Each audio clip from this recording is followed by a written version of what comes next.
Guys మదనపల్లిలో ఏడేళ్ళ అమ్మాయి ఇన్సిడెంట్ అయింది కదా. అందరు మంచోళ్ళే అనమాట.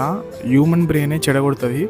ఫస్ట్ వాళ్ళు కోరికలు కోరుకోవడం వల్ల వాళ్ళ బ్రెయిన్లో డోపమైన్ అనేది చాలా ఎక్కువ రిలీజ్ అయిపోతుంది. వాళ్ళ టైంలో ఏం చేయాలో అసలు అర్థం కాదు. ప్లెజర్ కోసం అక్కడిక్కడ దోలాడుతుంటారు. బట్ వాళ్ళకి సాటిస్ఫాక్షన్ అనేది ఏముండదు. బట్ వీళ్ళని ఏం చేయాలంటే వీళ్ళకి మంచి ట్రీట్మెంట్ ఇవ్వాలి. ట్రీట్మెంట్ ఇస్తేనే వాళ్ళు సెట్ అయిపోతారు. ఎందుకంటే ఒక మనిషి ఖాళీగా ఉండి ఇంట్లో అమ్మ నాన్నలు కూడా మీ కొడుకులు ఖాళీగుర్రా, ఏం చేస్తున్నారు, పని చేస్తురా, ఎక్కడ పోతురు, ఏం చేస్తున్నారు అని బాగా అబ్జర్వ్ చేయండి. ఎందుకంటే హ్యూమన్ బ్రెయిన్, హ్యూమన్ బాడీ అనేది ఒక పనికి కానీ, ఒక దానికి కానీ, ఒక ఫుడ్ వెతకడం కానీ, లేకపోతే మన అప్పుడు పూర్వీకులు అందరూ ఏం చేసేది, అడవిలోకి పోయి జంతువులను వేటాడి తినేటోళ్ళు అనమాట.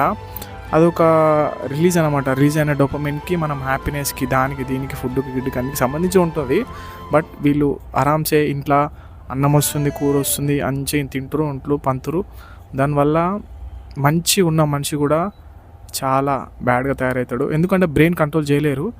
కంట్రోల్ ఎవరైతే చేస్తారో, మనసుని కంట్రోల్ చేసారనుకో బ్రెయిన్ కంట్రోల్ ఆటోమేటిక్ చేయగలుగుతారు. బట్ ఇప్పుడున్న సిచ్యువేషన్లోనైతే బ్రెయిన్ అంత ఈజీగా కంట్రోల్ చేయలేరు. ఫోన్ వల్ల చాలా డిస్టర్బెన్స్ అవుతుంది బ్రెయిన్ అయితే. ఇంకా ఇన్స్టాగ్రామ్ చూసిన వాళ్ళ బ్రెయిన్ అయితే సగం ఖచ్చితంగా దొబ్బింది.